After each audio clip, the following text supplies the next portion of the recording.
മിന്നുകെട്ട് ഭാഗം 16. രചന അവതരണം ദിവ്യരാജ്. ഇച്ചായ പ്ലീസ്, ചുണ്ട് കൂർപ്പിച്ച് പറയുന്നവളെ നോക്കി അവനൊന്ന് ചിരിച്ചു. അങ്ങനെ വഴിക്ക് വാ മോള്, പാവമല്ലേ, കുറച്ച് സമയം കൊടുത്തേക്കെന്നൊക്കെ കരുതി മനുഷ്യനിവിടെ കൺട്രോൾ ചെയ്ത് നിന്നപ്പോഴാ ഇടഞ്ഞ കൊമ്പൻ്റെ കണ്ണിൽ തോട്ടി കുത്തുന്ന പോലുള്ള അവളുടെ ചോദ്യം. കുറച്ചു നാളുകൂടി ഈ ഇളവ് പ്രതീക്ഷിച്ചാൽ മതി കേട്ടോടി കാന്താരി. അത് കഴിയുമ്പോൾ ഞാനൊന്ന് വിശാലമായി കാണുന്നുണ്ട് നിന്നെ. അവളെ അടിമുടി ഒഴിഞ്ഞൊഴിഞ്ഞു നോക്കി അവൻ. ആകെ ചമ്മൽ തോന്നി അവൾക്ക്. മുഖം കുനിച്ചു നിന്നു വീണ്ടും. അത് കാണി ചിരിയോടെ വീണ്ടും അവളെ നെഞ്ചിലേക്ക് അണച്ചു പിടിച്ചു ഇസഹാക്ക്. അതെ, ഞാനൊന്ന് പുറത്തേക്ക് പോവുക. ആനിയെ ഞാൻ ഇവിടേക്ക് പറഞ്ഞയക്കാം. പിന്നെ ഏയ് ഒന്നുമില്ല. കണ്ണിറുക്കിക്കൊണ്ട് ചിരിയോടെ പോകുന്നവനെ തന്നെ നോക്കി നിന്നു അമ്മാളു പ്രണയത്തോടെ.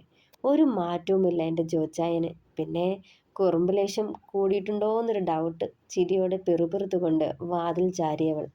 ഡീ മതിയടി, ഇനി ഞാൻ ചെയ്തോളാം. കുളി കഴിഞ്ഞ് അമ്മാളുവിന് തവല തുവർത്തുകയായിരുന്നു ആനി. നല്ലോണം തുവർത്തിയില്ലേൽ പനി പിടിക്കുമെന്ന് പറഞ്ഞ് ശകാരിച്ചു കൊണ്ടാണ് ഓരോന്നും ചെയ്യുന്നത്. കുളിപ്പിച്ച് കുഞ്ഞിനെ കൊല്ലുന്നു പറയുന്ന പോലെ ഈ പെണ്ണൊക്കെ. ഇന്നെന്നെ കൊല്ലൂലോ. കെറുവിച്ചുകൊണ്ട് അവളുടെ കയ്യിൽ നിന്നും തോർത്തു പിടിച്ചു വാങ്ങി അമ്മാളു. ഈ സമയം വാതിലിൽ ആരോ മുട്ടുന്ന ശബ്ദം കേൾക്കാൻ തുടങ്ങി. സംശയത്തോടെ ആനി അമ്മുവിനെ നോക്കിക്കൊണ്ട് അങ്ങോട്ട് ചെന്ന് വാതിൽ തുറന്നു. മുന്നിൽ നിൽക്കുന്ന ആളെ കണ്ടതും അവളുടെ കണ്ണുകൾ തിളങ്ങി. എബിച്ചായ, ചിരിയോടെ വിളിച്ചു. അവളെ മൈൻഡ് ചെയ്യാതെ അകത്തേക്ക് നടന്ന് കയ്യിൽ കരുതിയ പൊതി അവൻ അമ്മുവിനെ ഏൽപ്പിച്ചു. അമ്മു അവനെ സംശയത്തോടെ നോക്കി നിൽപ്പുന്നുണ്ടായിരുന്നു. എന്നെ അറിയോ അമ്മാളു? എബി ചിരിയോടെ ചോദിച്ചു. ഇല്ലെന്ന് തലയാട്ടിയവൾ. ഞാൻ ജോണിൻ്റെ ഫ്രണ്ടാ, എബിൻ കുരുവിള. അമ്മാളുവിനെ കാണാൻ ഞാൻ ഹോസ്പിറ്റലിൽ വന്നായിരുന്നു. അപ്പോൾ താൻ നല്ല ഉറക്കമായിരുന്നു, ചിരിയോടെ പറഞ്ഞവൻ. ജോൺ എവിടെ പോയി അമ്മു? ചിരിയോടെ തിരക്കി എബി. ജോച്ചായൻ പുറത്തേക്ക് പോയി, ശബ്ദം താഴ്ത്തി പറഞ്ഞവൾ. എവിടേക്കാ പോയതെന്ന് പറഞ്ഞോ? എബി അത് ചോദിക്കുമ്പോൾ ഇല്ലെന്ന് തലയാട്ടി. എബിച്ചായൻ ഇരിക്കെ, ചായ എടുക്കാം. ആനി അത് പറയുമ്പോൾ അവളെ ഒന്ന് ദഹിപ്പിച്ചു നോക്കി എബി. ഒന്നും വേണ്ട, നിന്റെ കയ്യിൽ നിന്നും പച്ചവെള്ളം പോലും ഞാൻ വാങ്ങി കുടിക്കുകയല്ല, തൊഴുതു പറയുന്നുണ്ടായിരുന്നു. അപ്പോഴും ആനിയുടെ കണ്ണുകൾ നിറഞ്ഞു. ഞാൻ അറിവില്ലായ്മ കൊണ്ട് ചെയ്തതല്ലേ ഇച്ചായ, സോറിയും പറഞ്ഞതല്ലേ. പിന്നെന്താ? ചുണ്ടു കൂർപ്പിച്ച് പറയാൻ നേരം കണ്ണുകൾ തുളുമ്പി അവിടെ. ഡി മറുതെ, ആദ്യം പഠിക്കാൻ നോക്കടി, അത് കഴിഞ്ഞ് ചിന്തിക്കാൻ ബാക്കി. അവളുടെ ഒരു ഓഞ്ഞ പ്രേമം അവൾക്ക് കേൾക്കാൻ പാകത്തിന് കടുപ്പിച്ച് പറഞ്ഞവൻ. ദേ അമ്മാളു, ഞാൻ ഇറങ്ങാണേ. ജോൺ വരുമ്പോൾ പറഞ്ഞാൽ മതി കേട്ടോ ഞാൻ വന്നിരുന്നുവെന്ന്. അമ്മാളുവിനെ നോക്കി പറഞ്ഞുകൊണ്ട് പുറത്തേക്ക് ഇറങ്ങിപ്പോയവൻ. അവനെ നോക്കി ദീർഘമായി നിശ്വസിച്ചുകൊണ്ട് വെള്ളം ഇറക്കുന്നവളെ തന്നെ കുറിപ്പിച്ചു നോക്കി അമ്മു. അമ്മാളു, നീ വരണുണ്ടോ താഴേക്ക്? ഇടറിയ ശബ്ദത്തിൽ പറഞ്ഞുകൊണ്ട് അവളുടെ കയ്യിൽ നിന്നും എബി കൊടുത്ത പൊതി വാങ്ങി തുറന്നു നോക്കുന്നവളെ തന്നെ നോക്കി അമ്മാളു. കപ്പലണ്ടി മിഠായി, എള്ളുണ്ട, പൊരിയുണ്ട, അരിയുണ്ട, കോലുമിഠായി. ഹോ, ഇങ്ങനെ ഇത് എവിടെ നിന്ന് കെട്ടിയെടുത്തോന്തോ. മനുഷ്യൻ്റെ പല്ലിന് പിടിക്കുന്നത് എന്തേലും വാങ്ങാതെ കുറേ ഉണ്ടകളും വന്നിങ്ങി വന്നിരിക്കുക. ഇവിടെയുള്ളവരൊക്കെ നഴ്സറി കുട്ടികളാണെന്ന് കരുതിയാവും ഇതൊക്കെ വാങ്ങിയത്. പുച്ഛിച്ചു നോക്കി അമ്മാളുവിനെ. അതെ, മോള് കഴിക്കണ്ട, എനിക്കിതൊക്കെ വലിയ ഇഷ്ടമാണ്, ഞാൻ കഴിച്ചോളാം, ഇങ്ങി തന്നേരെ. അവളെ ഒന്ന് പാളി നോക്കിക്കൊണ്ട് അമ്മു അതൊക്കെ അവളുടെ കയ്യിൽ നിന്നും വാങ്ങി. ഓ, കൊണ്ടുപോയി തിന്നോ. എന്നിട്ട് ഈ ഉണ്ടകളൊക്കെ നിന്റെ തൊണ്ടയിൽ കൊടുങ്ങുമ്പോൾ വെള്ളം കൊണ്ടുവരാൻ എന്നെ വിളിച്ചേക്കല് കേട്ടല്ലോ. അമ്മാളും അമ്മുമ്മേ കെറിവിച്ചു കൊണ്ട് പറഞ്ഞതും അമ്മുവിന് ചിരിപ്പെട്ടി. ചിരിക്ക്, നിനക്ക് ചുമ്മാ ചിരിച്ചാൽ മതിയല്ലോ. അത് ഞാൻ അവനൊന്ന് സെറ്റാക്കാൻ ഞാൻ പെടുന്ന പാട്. അറിയാതെ നാവിൽ ഗുളികൻ കയറിയതുപോലെ പറഞ്ഞു ആനി. എന്താ പറഞ്ഞേ? അമ്മ അത് ചോദിച്ചപ്പോഴാണ് താൻ എന്താ പറഞ്ഞതെന്ന ബോധം അവളിൽ ഉണ്ടായത് തന്നെ. നാവ് കടിച്ചുകൊണ്ട് ചമ്മലോടെ അവളെ നോക്കി. ചുമല് കൂനി ഒന്നുമില്ലെന്ന പോലെ. ഡി സത്യം പറഞ്ഞു, ശരിക്കും നിങ്ങൾ തമ്മിൽ എന്ത് പിണക്കാ? അവളെ കൂർപ്പിച്ചു നോക്കി അമ്മാള്. അറിഞ്ഞേ പറ്റത്തുള്ളോ? ദയനീയമായി അവളെ നോക്കി. അറിയണം. എന്നാ പറയാം, പക്ഷെ ആരോടും പറയരുത്, ഇച്ചായനോട് പോലും. ഇല്ലടി, നീ പറയ്, ഞാൻ ആരോടും പറയില്ല, അമ്മു ഉറപ്പ് കൊടുത്തു. എന്നാ പറയാം. എബിച്ചായനും ഇച്ചായനും കട്ട ചങ്സാണ്.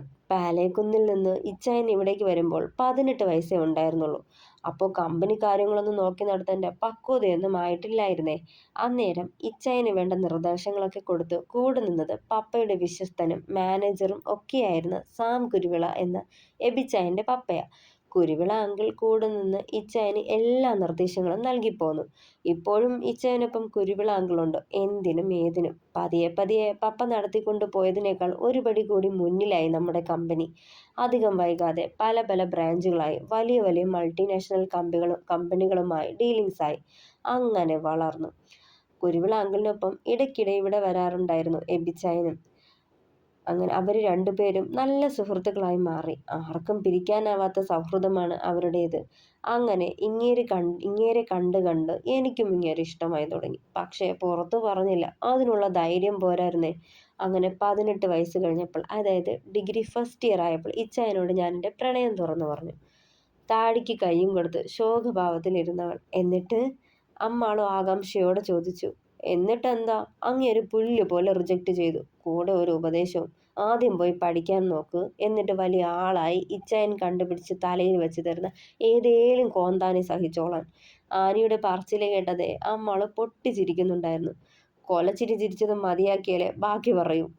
അവളെ കൂർപ്പിച്ചു നോക്കി ആനി. ശരി.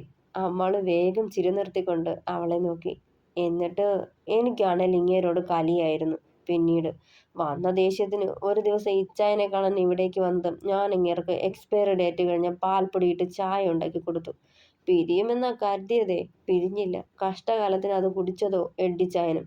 വാള് വയ്ക്കുന്ന കണ്ടിട്ട് ദൈവം തമ്പുരാനും കൂടി സഹിച്ചു കാണുകയില്ല. അമ്മാതിരി വാള് വയ്പ്. പിന്നെ പറയണ്ടല്ലോ, കാര്യം ഇങ്ങേർക്ക് മനസ്സിലായി. ചക്കിന് വെച്ചത് കൊക്കിനാ കൊണ്ടതെന്ന്. തുടങ്ങിയില്ലേ പൂരപ്പാട്ട്. വയറുകേടായി. എഡ്ഡിച്ചായന് 4 ദിവസം ഹോസ്പിറ്റലിലുമായി. അവിടെ വെച്ചാ കേടായ ചായപ്പൊടി കാരണമാ പ്രശ്നമുണ്ടായതെന്ന് ഹോസ്പിറ്റലുകാർ കണ്ടെത്തിയത്. അതീ പിന്നെ എൻ്റെ കയ്യിൽ നിന്ന് പച്ച വെള്ളം പോലും ഇങ്ങേര് വാങ്ങി കുടിച്ചിട്ടില്ല. അതുവരെ ചിടുകടിപ്പിച്ചു പിടിച്ചു നിന്ന അമ്മാള് വീണ്ടും പൊട്ടിച്ചിരിക്കാൻ തുടങ്ങി. നീ ചിരിച്ചോ, നോക്കിക്കോ. ഇങ്ങേരനെ കേട്ടില്ലേൽ ഞാൻ ഇങ്ങേരുടെ വീടിന് മുന്നിൽ സത്യാഗ്രഹം ഇരിക്കും. ആനി ചുണ്ടു കുറിപ്പിച്ചു. സാരല്ല ആനി, ഇതേപ്പറ്റി പതിയെ ഞാൻ ഇച്ചായനോട് പറയാം. ഇച്ചായൻ തന്നെ ആലോചിക്കട്ടെ ബാക്കി. അമ്മാൾ അവളെ സമാധാനിപ്പിച്ചു. അയ്യോ, ചതിക്കല്ലേ പെണ്ണെ. ആ കാലകയനെങ്ങാനും മറിഞ്ഞ ഇഞ്ഞ വേ ഉസ്ത മനസ്സിലായാ? കണ്ണു മിഴിച്ച് ഇല്ലെന്ന് തലയാട്ടിയതും. എന്നെ നിർത്തിപ്പൊരിക്കും. അതുകൊണ്ട് ഇപ്പൊ ഒന്നും പറയണ്ട. നിങ്ങളുടെ ഫസ്റ്റ് നൈറ്റിന് നല്ല മൂഡിലിരിക്കില്ലേ, അന്നേരം വേണോ പറഞ്ഞു. ആ കലിപ്പ് കൂടി അങ്ങേര് നിന്റെ നെഞ്ചത്ത് തീർക്കും. നീ അമ്മു അവളെ ചെറഞ്ഞത്. ഞാൻ ദേ പോയി. ആനി പാഞ്ഞു പിടിച്ച് താഴേക്ക് ഓടിപ്പോയിരുന്നു. ചിരിയോടെ നോക്കി നിന്നു അമ്മാള്. കുറെ കഴിഞ്ഞ് എബി കൊണ്ടുവന്നു കൊടുത്ത പലഹാരങ്ങളുമായി വല്യമ്മച്ചിയുടെ റൂമിലേക്ക് പോയി അമ്മാള്. അവളെ കണ്ടതും അവരുടെ മുഖം വിടർന്നു. പിന്നെ അവരുടെ അടുത്തിരുന്ന് ഒരുപാട് നേരം സംസാരിച്ചു. എബി കൊണ്ടുവന്ന സ്വീറ്റ്സ് ഒക്കെ എല്ലാവർക്കും കൊടുത്തപ്പോഴും ഇസഹാക്കിനുള്ള പങ്ക് മാറ്റി വെച്ചിരുന്നവൾ. പതിവ് പോലെ കുടുംബ പ്രാർത്ഥന കഴിഞ്ഞതും ഇസഹാക്ക് വന്നിരുന്നു. കൂടെ എസ്തറും ഉണ്ടായിരുന്നു. അമ്മാളുവിനെ കാണാനെന്നും പറഞ്ഞ് കയ്യിൽ കുറെ ഫ്രൂട്ട്സുമായി വന്നതായിരുന്നു അവൾ. വന്നയുടനെ എസ്തർ എഡ്ഡിയെ കണ്ട് വരാമെന്ന് പറഞ്ഞ് ഫ്രൂട്ട്സ് കൊണ്ടുപോയി ടേബിളിന് മുകളിൽ വെച്ചിട്ട് എഡ്ഡിയുടെ റൂമിലേക്ക് പോയി. ഇസഹാക്ക് നേരെ വല്യമ്മച്ചിയുടെ റൂമിലേക്കാണ് പോയത്. അവിടെ ചെല്ലുമ്പോൾ രണ്ടാളും കൂടി ഓരോന്നും പറഞ്ഞിരിപ്പുണ്ടായിരുന്നു. എന്താ പറയുന്നതെന്ന് ശ്രദ്ധിച്ചതും വല്യമ്മച്ചിയുടെ സാഹസികമായ പ്രണയകഥ വിവരിക്കുകയാണ്. ഇസഹാക്ക് ചിരിയോടെ അകത്തേക്ക് കയറി ചെന്നു. ഇസഹാക്കിനെ കണ്ടതും അമ്മാള് ചാടി എഴുന്നേറ്റു. എൻ്റെ അമ്മു, ഒന്ന് പതിയെ. നെറ്റിയിലും കൈക്കും നല്ല മുറിവുള്ളതാ. തട്ടോ മുട്ടോ കിട്ടിയാൽ നല്ല പെയിനാവും. അതെങ്ങനാ? അനുസരണാശീലം പണ്ടേ ഇല്ലല്ലോ. ചെയ്യരുതെന്ന് പറഞ്ഞാൽ ചെയ്തേ അടങ്ങുള്ളൂ. കടുപ്പിച്ചു പറഞ്ഞുകൊണ്ട് കൂർപ്പിച്ചു നോക്കിയതും മുഖം വീർപ്പിച്ച് അവനെ നോക്കിയവൾ. പണ്ടത്തെ സ്വഭാവത്തിന് ഒരു മാറ്റവുമില്ല. പിറുപിറുത്തുകൊണ്ട് വല്യമ്മച്ചിയുടെ അടുത്തേക്ക് പോയിരുന്നു ഇസഹാക്ക്. ഈ നേരം മുഖവും വലിച്ചു കയറ്റി അമ്മാൾ റൂമിലേക്ക് കയറിപ്പോയി. ഇതെല്ലാം കണ്ട് ചിരിയോടിരിക്കുമായിരുന്നു കത്രീനാമ്മ. നിന്റെ കെട്ടിയോൾക്ക് തുമ്മിയാൽ തെറിക്കണ മൂക്കാണല്ലോടാ ജോണിക്കുട്ടാ. ദേ, നീയൊന്ന് വെച്ചെടുത്തപ്പോഴേ പിണങ്ങി. ഇനിയിപ്പോ എങ്ങനെ പിണക്കം മാറ്റാൻ പോവാടാ? ചിരിയോടെ ചോദിച്ചു അവർ. അറിയാൻ മേലെൻ്റെ കത്രിക്കൊച്ചേ. വല്യപ്പച്ചൻ പണ്ട് എങ്ങനെയാ കത്രീനാമ്മയുടെ പിണക്കം മാറ്റിയിരുന്നത്? വല്ല ടിപ്സും ഉണ്ടോ? കളിയായി ചോദിച്ചതും ഉണ്ടട ചെക്ക, നീങ്ങി വന്നേ പറഞ്ഞുകൊണ്ട് അവൻ്റെ കാതിൽ എന്തൊക്കെയോ പറഞ്ഞു കൊടുത്തു. പറഞ്ഞു കഴിഞ്ഞതും അവരെ ഒന്ന് ഇരുത്തി നോക്കി തലയാട്ടി ഇസഹാക്ക്. വല്യപ്പച്ചനാള് നല്ല റൊമാൻറ്റിക് ആണല്ലോ കത്രീനാമ്മോ. എന്നതായാലും ഞാനിതൊന്ന് പരീക്ഷിക്കാൻ പോവാ. അവളെങ്ങനെ പ്രതികരിക്കുമോ എന്തോ. ചിരിയോടെ പറഞ്ഞുകൊണ്ട് എഴുന്നേറ്റ് റൂമിലേക്ക് പോയവൻ. ഇസഹാക്ക് റൂമിലേക്ക് ചെല്ലുമ്പോൾ അമ്മു അവിടെ ഇല്ലാന്ന് കണ്ട് നേരെ ബാൽക്കണിയിലേക്ക് പോയി. ആകാശം നോക്കി നിൽക്കുന്ന പെണ്ണിനെ കണ്ടതും ചുണ്ടുകളിൽ ചെറുചിരി പൊതിഞ്ഞു. കുഞ്ഞൊരു കുസൃതിയോടെ അവളുടെ അടുത്തേക്ക് ചെന്നിരുന്നവൻ. ഇസഹാക്ക് അവളുടെ അരികിലേക്ക് ചെന്ന് അവളുടെ വയറിൽ കൈചേർത്തുകൊണ്ട് തോളിൽ താടി കുത്തി നിന്നു. ഒരു നിമിഷം തറഞ്ഞു നിന്നു അമ്മാളു. ചലനമില്ലാതെ നിൽക്കുന്നവളെ തിരിച്ച് തനിക്ക് അഭിമുഖമായി നിർത്തിക്കൊണ്ട് നോക്കുമ്പോൾ മുഖം വീർപ്പിച്ചുകൊണ്ടൊരു കൂർത്ത നോട്ടം കൊടുത്തു അവന്. അറിയാതെ ചിരിച്ചുപോയി ഇസഹാക്ക്. ഇപ്പോ കാണാൻ കുറച്ച് ഭംഗി കൂടിയിട്ടുണ്ടല്ലേ എന്നൊരു സംശയം. കള്ളച്ചിരിയോടെ അവളുടെ ഇരുതോളിലും കൈവച്ച് മുഖം കുനിച്ച് അവളെ നോക്കി. എന്നോട് മിണ്ടണ്ട, എനിക്ക് അനുസരണയില്ലല്ലോ. അനുസരണയുള്ളവരോട് മിണ്ടിയാൽ മതി. മുഖം കൂർപ്പിച്ച് അവനെ നോക്കിക്കൊണ്ട് തിരിഞ്ഞു കളഞ്ഞു. പെണ്ണിന്റെ പരിഭവം കണ്ടതും ചിരിയോടെ അവളെ നോക്കി. ഞാൻ കള്ളം പറഞ്ഞോ? ഇല്ലല്ലോ, ഉള്ളതല്ലേ പെണ്ണെ പറഞ്ഞത്. അവളെ തന്നിലേക്ക് ചേർത്ത് പിടിച്ചവൻ കുറുമ്പോടെ. എന്നോടൊന്നും മിണ്ടണ്ട, എനിക്ക് ജോച്ചായനെ ഇഷ്ടമേയല്ല. വീണ്ടും അവനെ കുറിപ്പിച്ചു നോക്കിയവൾ. അവളുടെ പരിഭവത്തിൽ പൊതിഞ്ഞ സംസാരം കേട്ടതും മെല്ലെ ഒന്ന് ചിരിച്ചു ഇസഹാക്ക്. വെറുതെ പോലും പറയല്ലേ അമ്മു, നിനക്കെന്നെ ഇഷ്ടമല്ലെന്ന്. അവളുടെ കവളിലൂടെ പെരുവിരൽ ഒഴിഞ്ഞുകൊണ്ട് പറഞ്ഞു ഇസഹാക്ക്. അമ്മാള് ഒന്നും മിണ്ടാതെ പുറത്തേക്ക് നോക്കി നിന്നു. അപ്പോ മിണ്ടില്ലേ? കുസൃതിയോടെ അവളെ നോക്കിയവൻ. ഇല്ല. എന്നാ നമുക്കൊരിടം വരെ പോയാലോ? കുസൃതി ഒളിപ്പിച്ച ചിരിയോടെ അവളെ നോക്കി. ഈശ്വരാ, ഇങ്ങനെ ചിരിപ്പിച്ച് മയക്കുവാണല്ലോ എൻ്റെ നുണക്കുഴി. വേണ്ട അമ്മാളു, കൺട്രോൾ യുവർ സെൽഫ്, അല്ലെങ്കിൽ മാനം പോവും. അറിയാതെ തന്നെ അവനിലേക്ക് നീണ്ട കൈവിരലുകളെ പിടിച്ചു നിർത്തിക്കൊണ്ട് ആത്മഗതിച്ചു. എന്താ പോവാം? പിരികമുയർത്തി അവളെ വീണ്ടും നോക്കി ഇസഹാക്ക്. ഞാനില്ല എങ്ങടും, അതും ഈ പാതിരാത്രി. വീണ്ടും മുഖം തിരിച്ചവൾ. അതെ, നീ വരണ്ട, ഞാൻ കൊണ്ടുപൊയ്ക്കോളാം പറഞ്ഞുകൊണ്ട് അവളെ ഇരു കൈകളിലും കോരിയെടുത്ത് മുന്നോട്ട് നടന്നവൻ. ഇച്ചായ, എന്താ ഇത്? എന്നെ താഴെ ഇറക്ക് പ്ലീസ്, ഞാൻ വന്നോളാം സത്യം. ചമ്മലോടെ ചുറ്റും നോക്കിക്കൊണ്ട് പിടഞ്ഞിറങ്ങാൻ നോക്കിയവൾ. അടങ്ങിയിരിക്കടി പെമ്പിളെ, ആരും കാണുകയില്ല. റൂമിലെത്തിയതും അവളെ താഴെ നിർത്തി. ഒരു ദിവസം തങ്ങേണ്ട എല്ലാ ഐറ്റംസും ദേ ആ ബാഗിൽ പാക്ക് ചെയ്ത് ആരും കാണാതെ പുറത്തേക്ക് വാ, ഞാൻ അവിടെ ഉണ്ടാവും. ടേബിളിന് മുകളിൽ വെച്ചിരുന്ന ബാഗ് ചൂണ്ടിക്കാട്ടി തിടുക്കത്തിൽ പറഞ്ഞു. ആ പിന്നെ നിന്റെ മൊബൈൽ ഫോൺ ഇവിടെ വെച്ചാൽ മതി, കൊണ്ടുവരണ്ട. ഓർത്തെടുത്ത് പറഞ്ഞതും. അതെന്താ എടുക്കണ്ടാത്തെ? നമ്മൾ എവിടേക്കാ പോണത്?